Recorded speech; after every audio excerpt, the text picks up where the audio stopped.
नमस्कार दोस्तों, स्वागत है फिर एक नए वीडियो में। आज दोस्तों हम चर्चा करेंगे कुछ संतों के बारे में। समाज में हमने देखा है कि फैली जितनी बुराइयां उनके बारे में सभी संत बताते हैं, हालांकि मैंने सुना है। लेकिन आज खास मेहमान हमारे साथ जुड़े हुए हैं, इनसे हम बातचीत करेंगे और इनके गुरु के बारे में पूछेंगे और जानेंगे इनके गुरु के बारे में क्या कहते हैं समाज के बारे में। जी नमस्कार, क्या नाम है आपका? जी नमस्कार सर, मनोज दास है नाम मेरा। जी, जैसे कि हमने देखा है समाज में फैले हुए बहुत सारे संत हैं, लेकिन आजकल जो समाज को ज़रूरत है, विशेषकर हमने देखा है समाज में सबसे ज़्यादा ज़रूरत है आजकल किसी की पड़ रही है, तो वो है जैसे समाज में फैली बुराइयां, शराब, नशा, बहुत सारे नशा फैले हुए हैं। इनके ऊपर आप क्या कहेंगे? जी देखिए जी, क्या है कि एक छोटा सा उदाहरण लेगा ये दास, क्योंकि आपने बहुत ही महत्वपूर्ण मुद्दे की बात चलाई है, तो आपका भी धन्यवाद करना चाहेंगे हम, क्योंकि ऐसे तथ्यों को दिखाने वाला शायद मुझे नहीं लग रहा है किसी में हिम्मत है। क्योंकि नशा एक ऐसी बीमारी है, इसने हमारे कहीं ना कहीं यंगस्टर्स को अंदर ही अंदर खोखला कर डाला है। बिल्कुल। और एक ऐसी कुरीति है, इसको जड़ से उखाड़ फेंकने का बीड़ा शायद है, जहाँ तक मेरा अनुभव है, कि संतों को उठाना चाहिए। बिल्कुल। और मैंने जहाँ तक मैंने लगभग जितने संतों को देखा है, तो उनका क्या है कि ये लोग भक्ति तो कर रहे हैं, सभी अनुयायियों की भी तादाद इनकी बढ़ती चली जा रही है, लाखों करोड़ों अनुयायी हैं इन संतों के पास। लेकिन सवाल ये है, क्योंकि नशे का सवाल किया आपने, बिल्कुल। तो नशे को लेकर के ये सभी कहीं ना कहीं खुद भी लिप्त पाए जाते हैं और इनके अनुयायी भी करते हैं। अब जैसे एक छोटा सा एग्जाम्पल लेंगे हम, एक आचार्य प्रशांत है हमारे सनातन धर्म में, एक संत हुए हैं, बहुत बड़े आचार्य हैं वो, आचार्य प्रशांत। अच्छा जी, तो इनका क्या है कि मतलब इनके हमने कई वीडियोस देखे हैं ऐसे। तो एक मैंने वीडियो देखा था, तो इतना बड़ा पॉपुलर संत होने के बाद भी, अच्छा। और आचार्य प्रशांत पता है क्या कह रहे थे वो कह रहे हैं कि एक एंकर बैठा था, उसने पूछा कि महाराज जी आप हमें ये बताओ कि आप कभी अल्कोहल का सेवन करते हैं? तो आचार्य प्रशांत जी ने, एक बहुत बड़े प्रसिद्ध संत ने, 2 शब्दों में उत्तर दिया कि जी देखो, मैं कभी कभार करता हूँ, कभी कभार, महीने 6 महीने में, जैसे कोई यार दोस्त 4 लोग बैठे हैं, उसमें पार्टी अगर चल जाए, बियर वगैरह चल जाए, तो उसको मैं पी लेता हूँ। अच्छा जी, तो उसने कहा कि महाराज आप हमें ये बताओ कि आप इसको मतलब कब से शुरू किया है और इसको कब छोड़ देंगे? तो अब संत जी कह रहे हैं कि इसको ना तो मैंने कभी शुरू किया है और ना मैंने अभी तक इसको छोड़ा है। तो आप बताओ, इनके लगभग बहुत सारे 50-55 मिलियन फॉलोअर्स हैं आचार्य प्रशांत जी के। अच्छा। जी, तो आप बताओ, जब 50-55 मिलियन लोगों का नेतृत्व करने वाला एक संत, आचार्य जैसी डिग्री प्राप्त करने वाला एक संत, और खुद नशे में लिप्त है, तो आप किससे उम्मीद कर रहे हैं महाराज? किससे उम्मीद कर रहे हैं आप? कौन है नशा छुड़ाने वाला? नहीं, तो कहने का तात्पर्य ये हुआ कि जब खुद संत जी नशा कर रहे हैं तो ये समाज को क्या उपदेश देंगे? जब एक आध्यात्मिक दृष्टि से देखने वाला संत अगर जो खुद ही इस तरह के विचार कर रहा है, तो समाज को क्या संदेश देगा? वो समाज में फैली हुई बुराइयां कहाँ से दूर करेगा? क्योंकि जब टीचर ही अपने बच्चों को गलत शिक्षा देगा, तो इस तरह की बुराइयां समाज से मैं समझता दूर हो ही नहीं सकती। तो आप बताएंगे ऐसा कौन सा संत है जो बिल्कुल नशे से दूर रहते हैं, उनके अनुयायी भी और संत भी दूर रहता है? तो वो संत कौन है जो, मतलब आज तक मैंने देखा समाज में संत तो बहुत हुए हैं, लेकिन समाज में ऐसा संत कौन है जिसके अनुयायी भी नशा नहीं करते हों और खुद संत भी नशा न करता हो? आप उसके बारे में जरा थोड़ी सी हमें बताइए, हमारे दर्शकों को। जी, आपके लिए देखो तो मैं तो बहुत बहुत धन्यवाद करना चाहूँगा, क्योंकि आपने बहुत ही अच्छा सवाल पूछ लिया है। इसके लिए तो मैं आपके चैनल के माध्यम से 2 शब्दों में जवाब दे डालेंगे। आपने बताया कि संतों की कमी नहीं है, और ऐसा कौन संत है जो ना तो खुद नशा करता है ना उसके अनुयायी? तो श्रीमान, इसके लिए तो हम आपसे यही कहेंगे, क्योंकि आप नाम सुनते ही शायद भड़क जाएंगे। जी, और ऐसा नाम बताने जा रहे हैं हम कि जिस महान संत के वचन मात्र से उसके आज लगभग 14 से 15 करोड़ अनुयायी किसी भी प्रकार का नशा नहीं करते हैं। जी, ऐसा संत भी हमारी भारत भूमि में विराजमान है। अब हम करते हैं, वो संत आखिर है कौन? तो वो एक साधारण सा दिखने वाला एक पूर्ण संत, क्योंकि पूर्ण संत जगत गुरु होता है। जगत गुरु गीता अध्याय 15 श्लोक 1 से 4 में उसका उत्तर मिला है। उसमें बताया गया है गीता जी में कि जो उल्टे लटके हुए संसार रूपी पीपल के वृक्ष का विभाजन करके, खंडन करके और सही से विधिवत तरीके से बता देगा, वो सच्चा संत होगा। उस संत के शब्द में शक्ति होगी। वो संत जो भी आदेश देगा उसके भक्तों को वो एक तरीके से चुंबकीय शक्ति की तरह उसकी सहायता करेगा। तो आज की तादाद में जहाँ तक मेरा अनुभव है कि संत रामपाल जी महाराज जी के अलावा इस धरती पर पहली बात तो कोई सच्चा संत नहीं है। अब जब सच्चा संत नहीं है तो महाराज इनके कहने मात्र से नशा कैसे छूट सकता है। अब दूसरी जगह देख लो, संत रामपाल जी महाराज जी से जुड़े हुए लगभग 14 से 15 करोड़ अनुयायी, उनमें से एक ये दास भी है जी। हमारे पूज्य गुरुदेव जी, हमारे सतगुरु रामपाल जी महाराज, नाम दीक्षा ले रखी मैंने। तो हमारे गुरुदेव जी की सबसे बड़ी एक कामयाबी ये है कि उन्होंने समाज सुधार में, जैसे नशा आपने सवाल किया था, नशे को जड़ से उखाड़ फेंकने का बीड़ा उठा रखा हमारे गुरु जी ने, और इसका लगभग 10 से 15% आबादी पर इसका असर बिल्कुल स्पष्ट दिख रहा है। संत जी के, हमारे गुरुदेव जी का सत्संग सुनने से आज लगभग करोड़ों लोग जो नशे में बुरी तरह से विलिप्त थे वो उन सभी का नशा छूट गया है। अब एक और एग्जाम्पल लेंगे। अब आप ये भी कह सकते हो कि ऐसा कैसे, तो इसके लिए तो मैं तो देखो आपसे यही कहेंगे, क्योंकि आप यंगस्टर्स हैं तो शायद आपने ये RTO वगैरह ये तो देखे ही होंगे। जैसे ये 2 व्हीलर या 4 व्हीलर हम लोग चलाते हैं तो ये RTO के द्वारा एक लाइसेंस बनता है, ड्राइवरी लाइसेंस, DL जिसको कहते हैं। तो वो लाइसेंस बनवाने के लिए जब हम एक वास्तविक जो अधिकारी है उसके पास जाएंगे, वही हमारा सही बना सकता है लाइसेंस। एक हम किसी झोला छाप के पास जो रास्ते में हमें मिल जाए उससे हम बनवा लें और उसको हम दे दें आके, जैसे कहीं चेकिंग हो रही है उसमें पकड़ा दें, उन्होंने कहा कि लाइसेंस दिखाओ तो हम दिखा दें। तो आप बताओ श्रीमान, क्या हमें वो पुलिस जाने देगी? क्योंकि हम तो फर्जी लाइसेंस बनवा के लाए। नहीं जाने देगी। तो उसके बनाए हुए लाइसेंस का वहाँ पर कोई वैल्यू है क्या? नहीं है। ठीक इसी तरह से आध्यात्मिक क्षेत्र में जो सतगुरु होता है वो सच्चा RTO होता है। सच्चा RTO वो जो लाइसेंस बना के देगा तो वो आपका सभी जगह वैलिड होगा। इसी तरीके से आज जगत गुरु तत्वदर्शी संत रामपाल जी महाराज जी से नाम दीक्षा लेने के बाद आप किसी भी तरह का व्यसन कर रहे हो, चाहे दारू का नशा हो, चाहे बीड़ी शराब, कुछ भी हो, आपके मांस कुछ भी हो, हैं, हर तरह के नशा चल रहे हैं। ये कैसा भी आपका नशा हो, आज आपने सतगुरु रामपाल जी महाराज जी से अगर नाम दीक्षा प्राप्त कर ली तो कल से ही ये परिवर्तन आप अपने आप में बिल्कुल स्पष्ट पाओगे। एक पता नहीं कौन सी तीव्र शक्ति आती है। संत जी ने कहा कि आज के बाद बेटा आप नशा नहीं करना।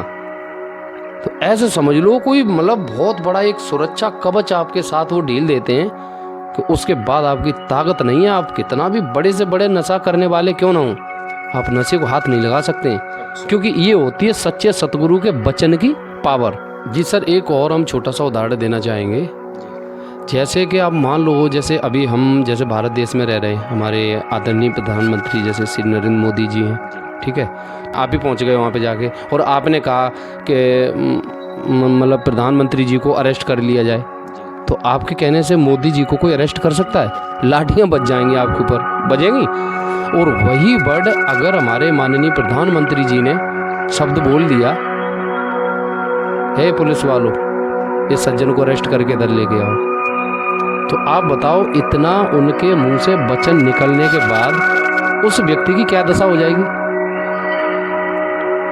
बाकी आप समझ ही रहे होंगे। तो ये होती है एक सच्चे संत के वचन की पावर, एक अधिकारी के वचन की पावर। तो ठीक इसी तरीके से आध्यात्मिक क्षेत्र में सतगुरु का रोल होता है। सतगुरु जब अपने शिष्यों को आदेश देता है कि बेटा आज के बाद आप नशा नहीं करोगे तो नहीं करोगे, मजाल के आप नशे को हाथ लगा जाओ। तो इस धरती का एकमात्र सच्चा सतगुरु संत रामपाल जी महाराज जी को मैं दावे के साथ कह सकता हूँ कि ना तो वो खुद नशे को हाथ लगाते हैं और ना ही उनका कोई 14 से 15 करोड़ अनुयायियों में से एक सिंगल भगत भी आप ढूंढ करके जो नशा करता हो नहीं दिखा पाएंगे। बहुत अच्छी बात कही आपने कि संत रामपाल जी महाराज तो न तो खुद नशा करते हैं और न ही उनके भक्त नशा करते हैं। तो अब हम जानेंगे जो समाज में आजकल हमने देखा है शादियां होती हैं, जन्मदिन होते हैं, बहुत सारे आडंबर होते हैं, शादियों में डीजे बैंड और ये उल्टे सीधे पता नहीं क्या क्या जयमाला सिस्टम चल रहे हैं। मैं समझता हूँ बहुत ज़्यादा खर्चा हो रहा है। तो इसके बारे में आपके संत जी क्या कहते हैं? जी देखिए, ये जो शादी का आपने विषय चलाया, वैसे ये भी बहुत गंभीर विषय है और इस पर आज तो मतलब हमारा समाज आंख बंद करके चल रहा है। क्या है कि देखा देखी चल रही है सबसे ज़्यादा। मान लो आपके पास 20 लाख 30 लाख या 50 लाख रुपए है, तो आपने अपनी बेटी की शादी करते हुए तो उसमें क्या किया, तो उसमें से 25-30 लाख रुपए आपने दहेज के तौर पर दे दिया। ठीक है, तो उसका मतलब उसका असर क्या पड़ रहा है? मतलब आपने तो दे दिया, आप संपन्न थे। वहीं सवाल अगर मेरा आता तो मैं तो संपन्न नहीं हूँ। हम तो एक मतलब छोटे से परिवार से आते हैं, तो हम तो अपना गुजारा कैसे करके चला रहे हैं वो तो हम जानते हैं। एक आज के महंगाई के दौर में एक परिवार को चलाना बहुत बड़ी बात है। मान लो कोई बाहर जॉब कर रहा है, कोई खेती कर रहा है, कोई मजदूरी कर रहा है, कैसे कैसे लोग पैसे ला ला करके और परिवार को चलाने का काम कर रहे हैं। और यहाँ 30 से 35 लाख मतलब कुछ है ही नहीं। अगर एक बेटी है तो ऐसे फेंक दो, मतलब आपकी जेब से गया, ये पड़ा। 30-35 लाख की कोई वैल्यू है ही नहीं। ये आज की बात कर रहे हैं। तो उसका असर ये पड़ रहा है कि उसके मिडिल क्लास के जो हमारे भाई हैं, तो वो क्या करते हैं, वो जैसे बच्चे तो उनके भी, बच्चे आपके भी हैं, और वो साथ ही साथ पढ़ते हैं, कहीं ना कहीं साथ ही साथ खेलते कूदते हैं। तो जब आपके बच्चों की शादी होगी तो हमारे बच्चे जब देखेंगे तो उनको क्या मतलब एक भाव बनेगा, क्योंकि उन्होंने देखा आपके वहाँ पर घर पर जा कर के बहुत सारा सामान रखा हुआ और मतलब तरह तरह की चीज़ें, बहुत बढ़िया 4 व्हीलर आपने गाड़ी दी है, बहुत सारा दहेज दिया है। तो हमारी बेटी, क्योंकि हम तो गरीब हैं, नहीं दे पाएंगे।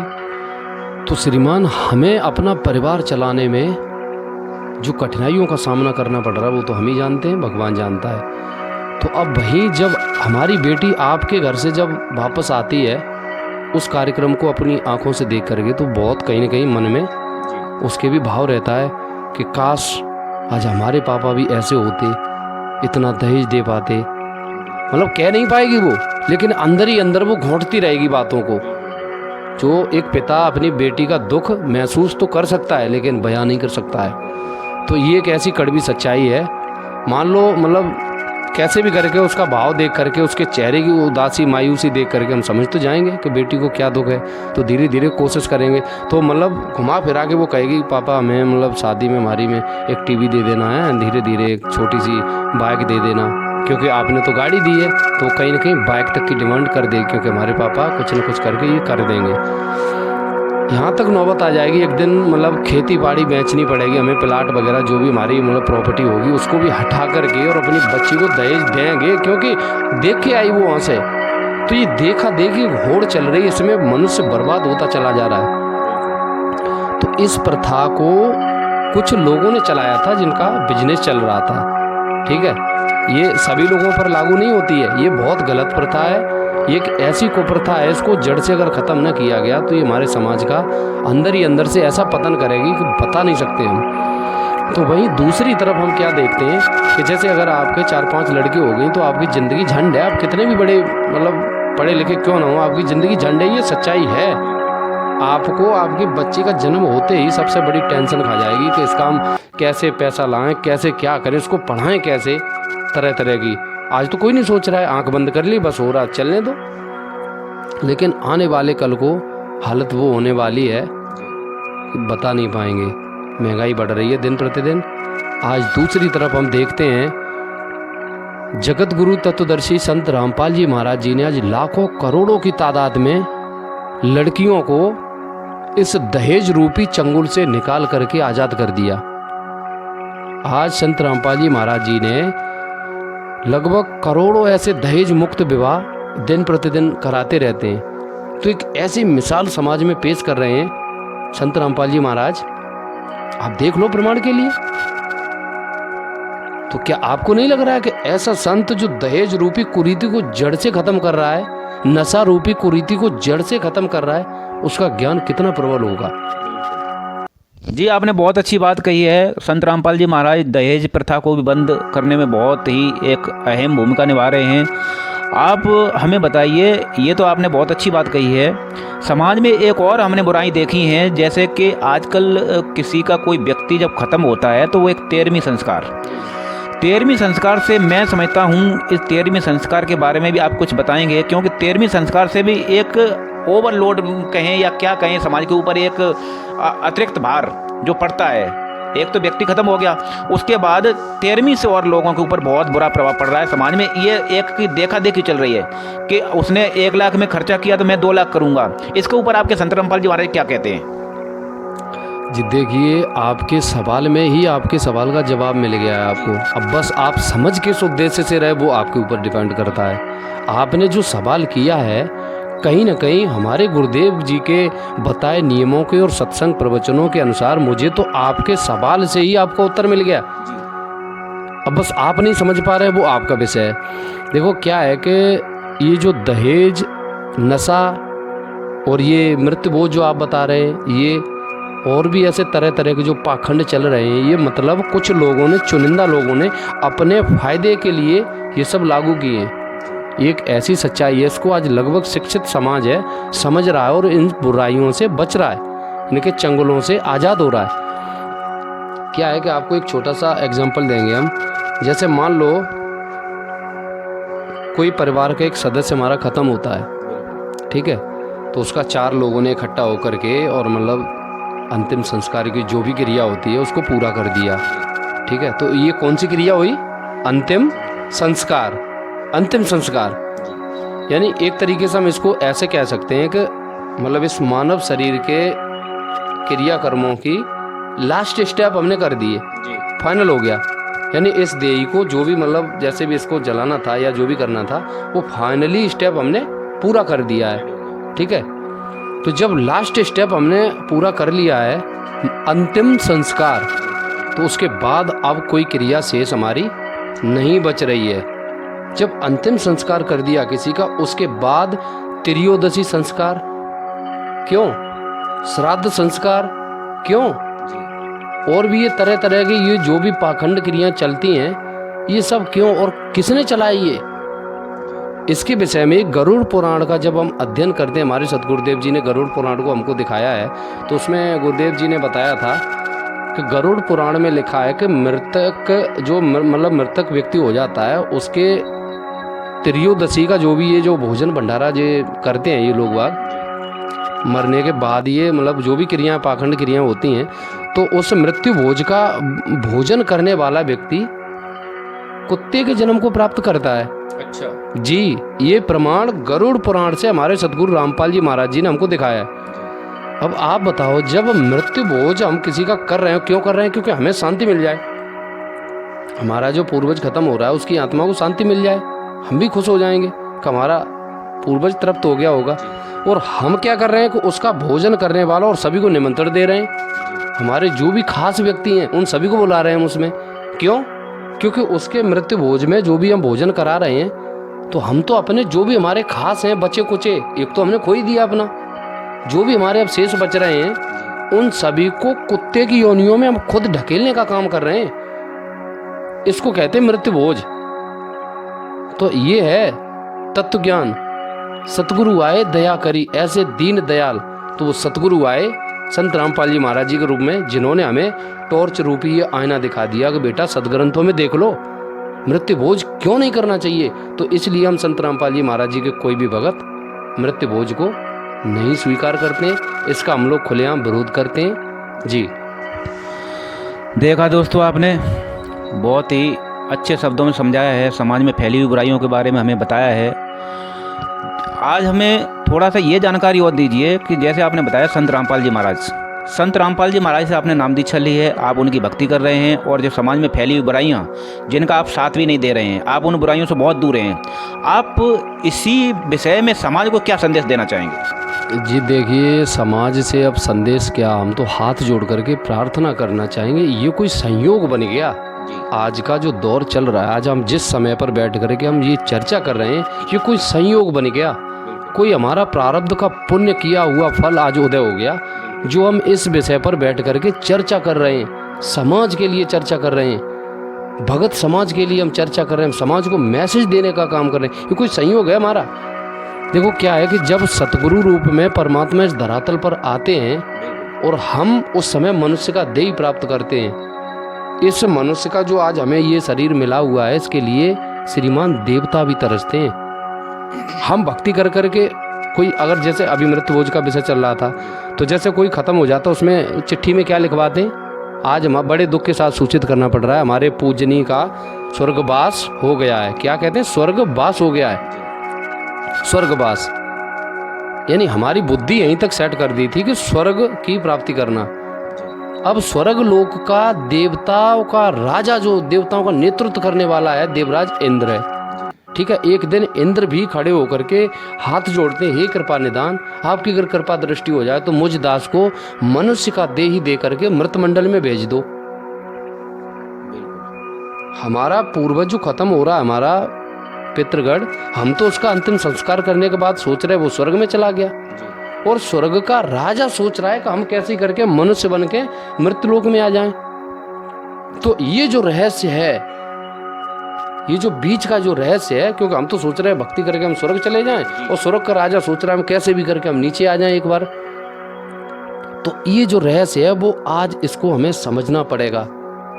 तो आपके वीडियो के माध्यम से, आपके चैनल के माध्यम से हम प्रार्थना करेंगे भगत समाज से कि ये जो मनुष्य का देही है, ये जो बीच का जो अभी कॉन्सेप्ट हम लोग कंफर्म करना चाह रहे थे, ये वही है। इसके लिए देवता भी तरसते हैं, क्योंकि जब सतगुरु आ जाए, सतगुरु से हम नाम दीक्षा लेकर के अगर सत भक्ति शुरू कर दें तो हमारा ये मनुष्य का जन्म सफल हो जाएगा। ये स्वर्ग ऊपर ये आप देख रहे हो, ये सब बकवास है, कुछ नहीं है।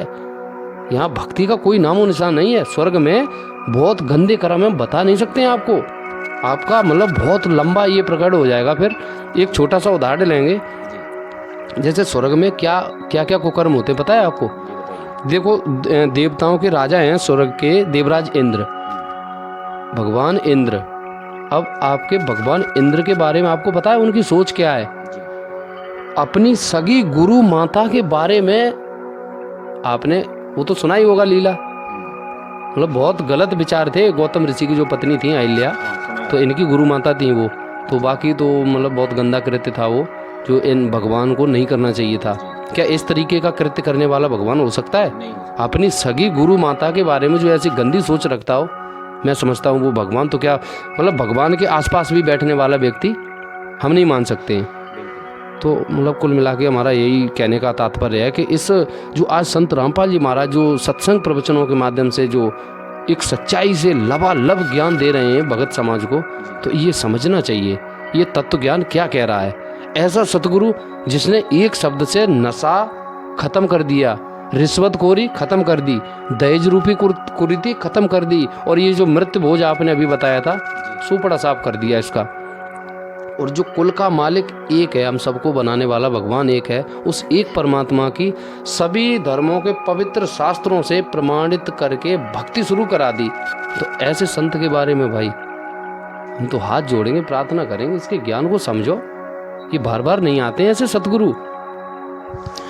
देखा दोस्तों, आपने संत रामपाल जी महाराज के शिष्य ने हमें बहुत ही बेबाकी से समझाया है और समाज में फैली बुराइयों के बारे में बताया है। दोस्तों, आप भी निर्णय करें और आप भी इस बात पे अमल करें कि जो समाज में फैली हुई बुराइयां हैं, ये कहाँ तक सीमित हैं, कहाँ तक सही हैं या गलत हैं, इनके बारे में थोड़ा विचार करें। कमेंट बॉक्स में अपनी राय अवश्य दें। धन्यवाद। फिर मिलेंगे नेक्स्ट वीडियो में, तब तक के लिए नमस्कार।